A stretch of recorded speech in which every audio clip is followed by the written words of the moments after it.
I'm just wondering, do you know what problem your products solve? If you're a handmade artisan and you are creating these creations of beauty and wonder, do you know what problem your products solve? My name's Lena and I'm the very proud owner of madeit.com.au, and this is your Handmade Daily for a little bit of inspiration, but also some learning that you can apply into your journey to simplify and amplify your journey with selling online. So this question today, right, about what problem does your product solve?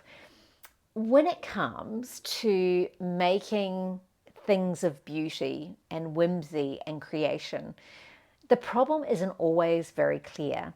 And maybe if we're talking about wall art, it could be to really make a space more inviting. Maybe it could be to make the person who purchases the product feel better. Now, depending on what it is that you do, this solution will be different for all of us, right? For many handmade artisans, I know that the problem that your product often solves is in creating a beautiful gift that has a story and that is worthy, right? And when I say worthy, I mean it has meaning. And so if you understand that your product is a gift, for an instance, then you can really start to tailor everything that you're doing in socials with that language, right? With that dialogue about, well, I understand that it is a gift. Therefore, I want to show options for gift wrapping. I want to show options that make it so easy for the person buying from me, if they're going to be gifting this item, that they don't have to think about it at all, right? Now, in the idea of gift, the other one is whether or not it's a gift for the person that's buying. Is it a treat? You know, one of the spaces for me that I think of, that I just thought of then, is in the space of ceramics. And sometimes for me, when I want to buy myself a treat, it might be to get myself a coffee cup, right? And in that moment of me looking at that item of beauty on a daily basis, there's a few things that are going on there for me. It's the colors, it's the texture, it's the feel, it's all of these experiential aspects that are going into it that, for me, that's why buying that handmade item makes it so important. It's a really, it's a whole experience that I go through. There's really no other way to explain it. But like if we're talking examples, say Jason from My Mini Vikings. I know, Jason, you love these videos, so thank you as well.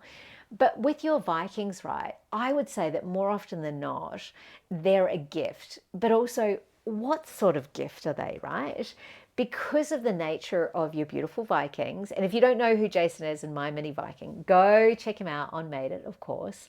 But with your creations, it's like, it means that the gift giver is able to give a gift that says to the other person, I see you, and we share a connection over laughter and cheek and I guess a little bit unusual.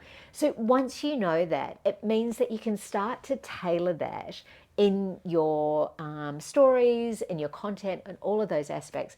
So as an example, if you know that it's a gift, then you want to make sure that you're showing in your content how it is a gift. Is it the opening up of a box? Does it get delivered inside a box, or is it inside a bag?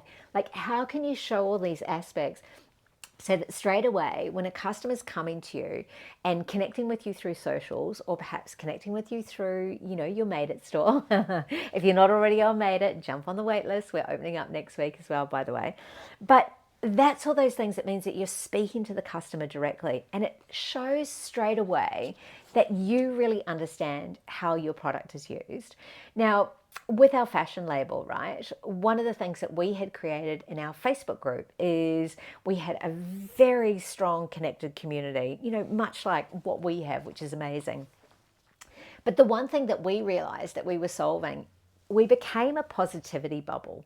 And that's not to say that we were ignoring things that were happening outside, but it meant that we had created a space where very successful women could come into the space, feel safe, feel secure, but also it was a positivity bubble. It was twirling in dresses. It was being caught in the wild, with your fashion buddy as well.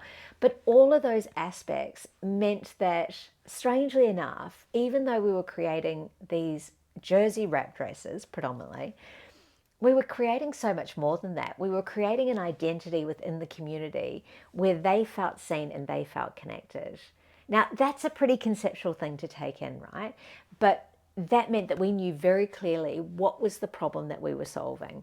Now, in this space, in your space of handmade, what is the problem that you're solving, and how could you really amplify it and make it so easy so that when someone came and saw your products, they know straight away that that's what's going to get solved. So April from Whimsical Designs, with your beautiful polymer clay jewelry that you do, in particular the rings, I feel like they're a really self-treat thing, right? So is it that you're putting it on and then you're like showing and you show that you're really happy?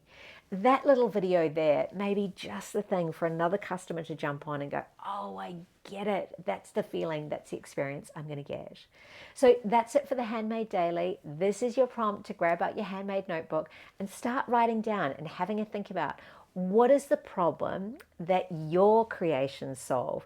And I would love it if you can share in the comments so that we can all connect around these different aspects within your creations. Bye.